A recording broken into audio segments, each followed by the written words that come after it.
Assalamualaikum warahmatullahi wabarakatuh. Sebelumnya perkenalkan nama saya Nabila Putri Zahra Munte, NPM 2108 260125 pada blog Mechanism of Infection. Di sini saya akan menjelaskan mengenai antifungal. Yang pertama definisi dari eh, antifungal itu sendiri.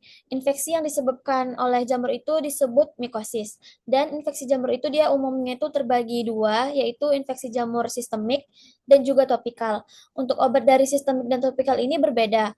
Untuk antifungal sistemik itu terdiri dari eh, amf- amphotericin B, flusitosin, grup azol seperti ketoconazole, fluconazole, itraconazole, dan kalium iodida. Sedangkan antifungal topikal itu terdiri dari glyceofulvin, imidazole, tolnaftat, nystatin, kandisidin, asam salisilat, asam undesilinat, haloprogin, dan natamisin. Yang pertama untuk antifungal sistemik yaitu ada amphotericin. Jadi amphotericin ini merupakan hasil fermentasi dari Streptomyces nodosus, yaitu menyerang sel yang sedang tumbuh dan sel yang sudah matang. Bersifat fungistatik atau fungisidal tergantung pada dosisnya. Untuk amphotericin ini, dia itu efektif menghambat Histoplasma capsulatum, Cryptococcus neoformans, Candida, Blastomyces, Dermatiditis, Aspergillus. Dan untuk mekanisme kerja dari amphotericin ini yaitu memberikan atau berikatan kuat dengan ergosterol yang terdapat pada membran sel jamur sehingga menyebabkan kebocoran dari membran sel dan mengakhiri dan akhirnya dia menjadi lisis.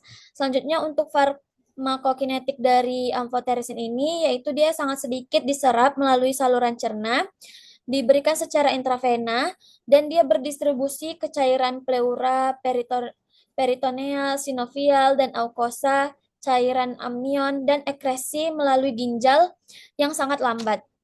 Untuk indikasi dari amphotericin ini yang pertama itu mikosis sistemik seperti koksidioidomikos, kandidiosis, blastomikosis, dan histoplasmosis.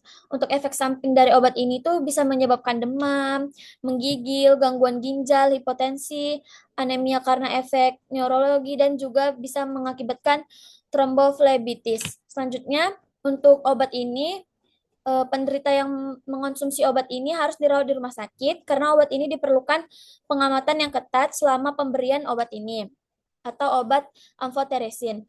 Selanjutnya obat amphotericin ini sediaannya itu injeksi dalam vial yang mengandung 50 mg yang dilarutkan dalam 10 ml aquades, diencerkan dengan dextrose 5% atau 0,1 mg per mili larutan. Untuk dosisnya itu 0,3 sampai 0,5 mg per kilogram berat badan.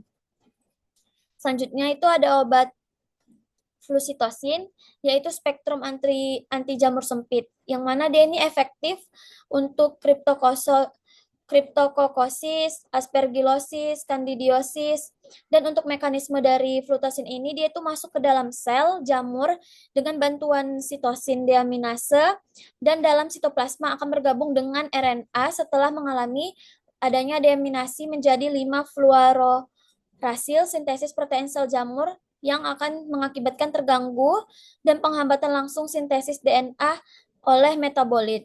Selanjutnya untuk farmakokinetiknya yaitu diserap dengan cepat dan baik melalui saluran cerna dan mendistribusi ke seluruh tubuh dan diekskresi oleh ginjal. Untuk indikasinya itu meningitis, chromblastomikosis. Untuk efek samping dari obat flusitosin ini yang pertama toksisitas hematologik, gangguan hati, dan juga bisa mengakibatkan gangguan saluran cerna. Untuk sediaannya itu kapsul 250 mg dan 500 mg. Untuk dosisnya itu 50 sampai 150 gram miligram per kilogram berat badan sehari dan dibagi dalam 4 dosis. Dan adanya penyusuan dosis pada penderita gangguan ginjal.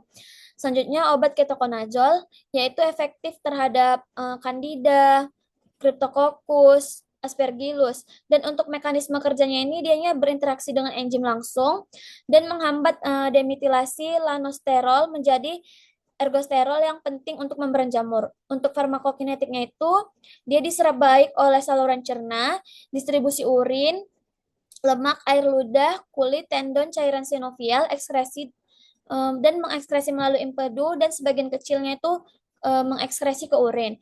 Untuk indikasinya itu bisa terjadi histoplamosis paru, tulang sendi, dan jaringan lemak, kandidiosis atau kriptokokosis. Untuk efek samping dari ketokonazol ini yang pertama gangguan saluran cerna, efek endokrin, ketidakaturan menstruasi. Untuk kontraindikasinya itu dia itu tidak boleh diberikan bersamaan dengan amphotericin B. Selanjutnya fluconazole, yaitu efek sampingnya itu lebih kecil dibandingkan ketoconazole dan untuk mekanisme kerjanya itu sendiri dia itu menghambat sintesis ergosterol membran sel jamur. Untuk farmakokinetiknya itu diberikan oral dan intravena dan absorpsi baik dan ekskresinya itu juga melalui ginjal. Untuk efek sampingnya itu lebih kecil dibandingkan ketoconazole yaitu mual, muntah, bisa juga terjadi kulit kemerahan dan adanya teratogenik. Selanjutnya untuk itraconazole, obatnya ini obat pilihan untuk blastomikosis. Untuk efektifnya itu bisa pada aspergillosis, candidemi, dan juga kriptokosis. Untuk mekanismenya itu sama dengan azol yang lain dan farmakokinetiknya itu absorpsinya itu juga baik melalui oral dan terekskresi melalui ginjal.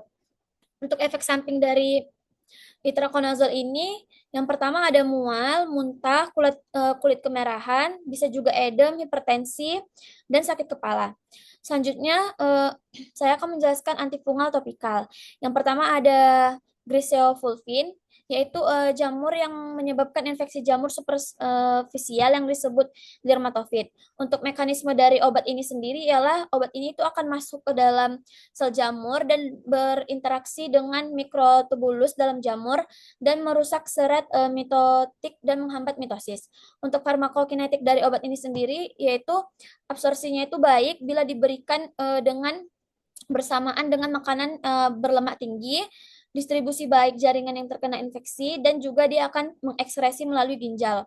Untuk efek samping dari Griseofulvin ini, eh, untuk efek samping yang berat itu dia jarang terjadi, tapi bisa terjadi hepatotoksik dan teratogenik. Untuk sediaannya itu tablet yang berisi mikrokristal 125 mg, 500 mg, dan suspensi 120 mg per mililiter. Selanjutnya ada obat Nystatin, yaitu merupakan obat antibiotik polien.